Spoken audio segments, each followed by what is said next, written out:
লক্ষ্মী ঝাঁপি সিরিয়ালের আগামী পর্বে আমরা দেখতে পারবো ইনকা ঝাঁপিকে বলেন, পুলিশ তোমার ঠেলা তুলে নিয়ে গেছে, তাতে দীপ কি করবে? সেদিন তো খুব গলা বাজিয়ে বলেছিলে যে রাস্তাটা কারোর বাপের না, তাহলে যাও গিয়ে পুলিশকে সেম কথাটা বলো। দীপের সামনে কেন কাঁদুনি গাইতে এসেছো বলো। ঝাঁপি বলেন, তার উত্তরটা আমি তোমায় দেব না ইনকা দি। ইনকা বলেন, 100 বার দিতে হবেই, কারণ তুমি যে ব্যবসার বদনাম করেই নিজের দোকান খুলেছিলে, আজ সেখানেই সাহায্য চাইতে ছুটে এসেছ। কেন করবা আমরা তোমাকে সাহায্য?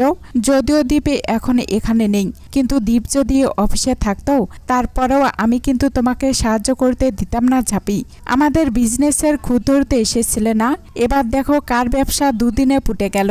বেশ হয়েছে, পুলিশ তুলে নিয়ে গেছে তোমার ওই ঠেলা, অফিস পাড়া থেকে আবর্জনা সাফ হয়েছে।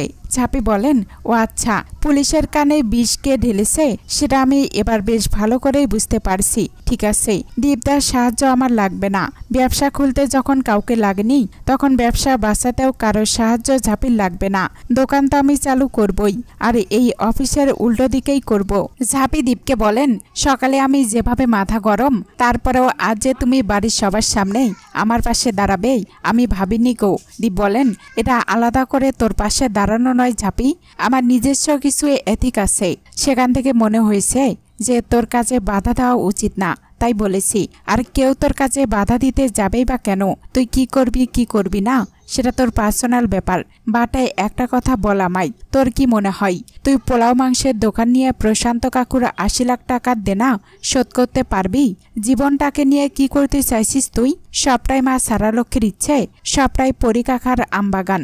জোর করে আমার বউ হবি, গাজোয়ালি দেখিয়ে চাকরিটা ছেড়ে দিবি, কোনো লক্ষ্য নেই তোর। তুই ভীষণ ঘাটা ঝাঁপি, কোনো ফোকাস নেই তোর। দীপ ঝাঁপিকে বলেন, তুই আমার অফিসের অত ভালো চাকরি ছেড়ে রাস্তার ধারে পোলাও মাংসের দোকান দিয়েছিস। ঝাঁপি বলেন, তুমি জেনে কি করবে? দীপ বলেন, কি করতে চাইছিস তুই ঝাঁপি? কি মনে করিস তুই নিজেকেই? কি হলো, উত্তর দিচ্ছিস না কেন?